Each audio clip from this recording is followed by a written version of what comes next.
The dynamics in public education has evolved over the last 50 years, but more importantly, every child now has the right to a free and appropriate education. You probably are wondering what I'm referring to, and that would be the students that are labeled as special needs. Over the last 50 years, students who needed more support to be successful in their educational career has expanded from students being isolated at home or being placed in self-contained classrooms to present day where students are thriving in their least restrictive learning environment. What is a least restrictive learning environment, you may ask? Please join me in learning more of how instruction for special education students has culturally evolved over the last 50 years. Lev Vygotsky was born in November of 1897 in Bylo, Russia. He became an educational psychologist whose theory was based on the social interaction of children that founded his research of the social development theory. Vygotsky based his work on two main principles: the more knowledgeable other, MKO, and the zone of proximal development, ZPD. His basis of MKO was working with a person of higher cognitive ability and partnering them with a person of lower ability. The two subjects would work together, and the person of lower ability would be able to observe and apply new knowledge to make gains in their own thoughts and behaviors. Vygotsky concentrated on how a child's social, cultural, and language development shaped their cognitive ability. A large part of Vygotsky's theory was developed on the thinking that the potential for cognitive development is based upon the zone of proximal development, which is fully achieved through social interaction. Vygotsky focused on the areas where children were exposed to different environments, where they had social interaction with adults or persons of higher intellect. A modern way to think of the ZPD is to compare it to the term we use today, known as scaffolding. Vygotsky was able to identify how important it was that children are exposed or given the opportunity to discover and explore to help build their understanding of the world around them. He believed in a hands-on approach where people should be active learners in the daily routine, and even believed that this was a form of rehabilitation or therapy for persons with disabilities, which would come to be known as the social development theory.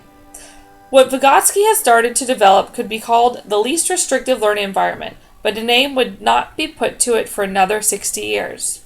The basis of his theoretical approach was if a person was put in a more stimulated environment and exposed to higher order thinking, then the person would only lead to develop a greater cognitive ability. Lev Vygotsky's research was not well known until the 1970s, but his work was kept alive by his students and colleagues. Moving into the 1970s, it was an action-packed decade for children and people with disabilities who received many advances to receive the education that we know of it today.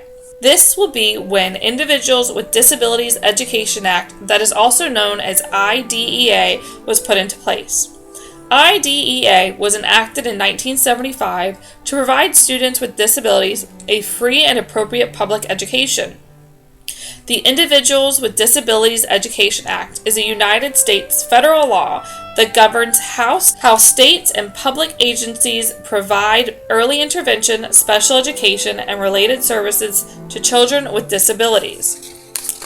Let me take you back a bit, because before IDEA was put into place, people with disabilities lived a very dispiriting life. Many people with a range of disabilities were kept in state institutions or private homes where they were only cared for minimally and given the necessities to survive. Before IDEA, most parents were unable to afford the cost of therapies, private teachers, and the other aspects of raising a child with special needs. These children and even young adults were denied the right to develop in an active and invigorating environment. After IDEA, many children, teenagers, and even young adults were able to receive an education where they worked with teachers who helped them make gains in their language, cognitive, and physical abilities. The areas of IDEA that I'm going to review are Part B and C. Part C mandates the age from birth to 2 years, and Part B sets the guidelines for ages 3 to 21. Part B of IDEA is in place to make sure that each student receives what meets their need to reach their full potential while receiving their education. This covers a student's evaluation, eligibility, individualized education plan, educational placement, procedural safeguards, monitoring, and assistance. Part C is for children from birth to age 2 that provides regulations for babies to receive early interventions and pre-service preparation, along with professional development for parents in helping build the child's skills and capabilities. After IDEA was put into place, the public school system had to develop a way to service students with disabilities. After reviewing the resources that were needed and to make sure that schools were complying with new federal laws, schools and classrooms had a whole new outlook on their student composition. There was a new term introduced, least restrictive learning environment. In the U.S. Individuals with Disabilities Education Act, least restrictive environment means that a student who has a disability should have the opportunity to be educated with non-disabled peers to the greatest extent appropriate. Schools now offer 2 types of classroom, the inclusion classroom or the self-contained classroom. The inclusion classroom is a melting pot of children. What I mean by this is that the students' ability levels may go from ESE with accommodations to low achieving to average, high, or gifted students that are all learning together and from each other. Differentiating instruction plays a large role in the teacher's instructional plan to reach all ability levels. The teacher is able to scaffold each lesson to match up students' work together so that they are not only learning academics, but benefiting from the social interactions that they engage in as well. The next type of classroom that is encountered in the public school system is the self-contained classroom. A self-contained classroom is drastically different than the inclusion classroom because it is a classroom that is made specifically for the needs of students who have more serious disabilities. Self-contained classrooms range in what types of students they educate. Classrooms can be modified for students on the autistic spectrum, students with emotional and behavior disorders, severe handicap classrooms, and multiple handicap classrooms. Each classroom meets the needs of the specific type of students that are in the room to help them with adapting to their educational goals. Some classrooms may have physical therapy equipment or may just have a small student-to-teacher ratio to help meet the students' needs. Some students may even have a split schedule, which means that they spend a percentage in a self-contained classroom and part of their day in an inclusion classroom.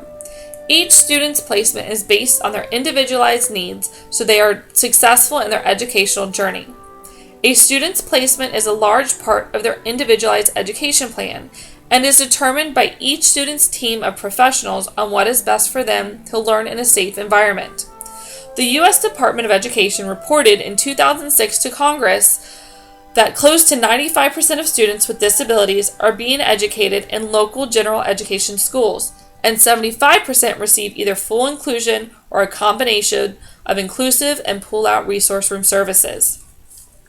The Florida Department of Education has a system in place called the multi-tiered system of supports. The FDOE states that the Florida Department of Multi-Tiered System of Supports resources are allocated in direct proportion to students' needs.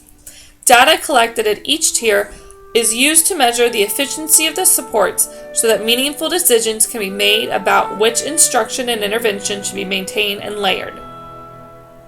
The multi-tiered system involves the systematic use of multi-source assessment data to most efficiently allocate resources in order to improve learning for all students through integrated academic and behavioral support. To ensure efficient use of resources, schools begin with the identification of trends and patterns using school-wide and grade-level data. Students who need instructional intervention beyond what is provided universally for positive behavior or academic content areas are provided with targeted supplemental interventions delivered individually or in a small group at increasing levels of intensity. This system is characterized by a continuum of integrated academic and behavior supports reflecting the need for students to have fluid access to instruction and supports of varying intensity levels. In St. Lucie School District, there is an exceptional student education advisory board that is in place to support and make sure that all students with special needs are receiving the appropriate education in the least restrictive learning environment. This advisory board evaluates data that is being collected, is raising awareness, and advocating for students with disabilities across the district and in schools.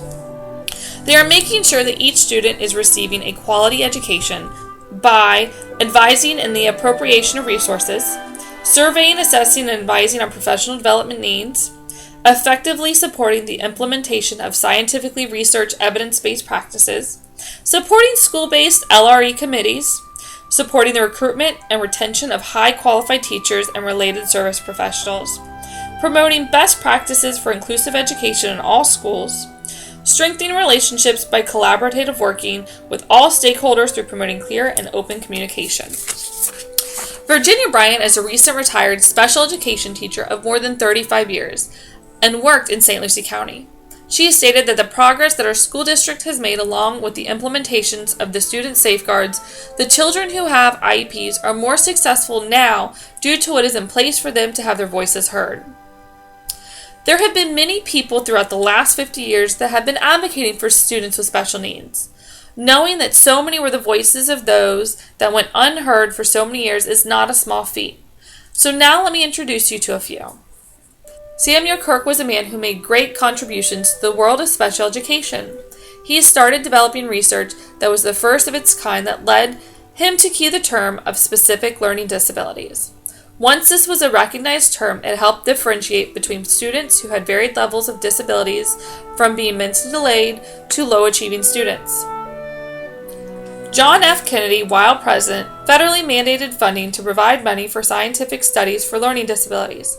He had a sister who had a learning disability and knew the need for scientific research in that area. Dr. Wolf Wolfensberger is an advocate for people with disabilities. His theory, social role, valorization, and normalization, is founded on his theory that normalization is based on the principle that people will behave normally when they are placed into normal settings. He also worked in child assessment and works with families in planning their disabled child's future, including education.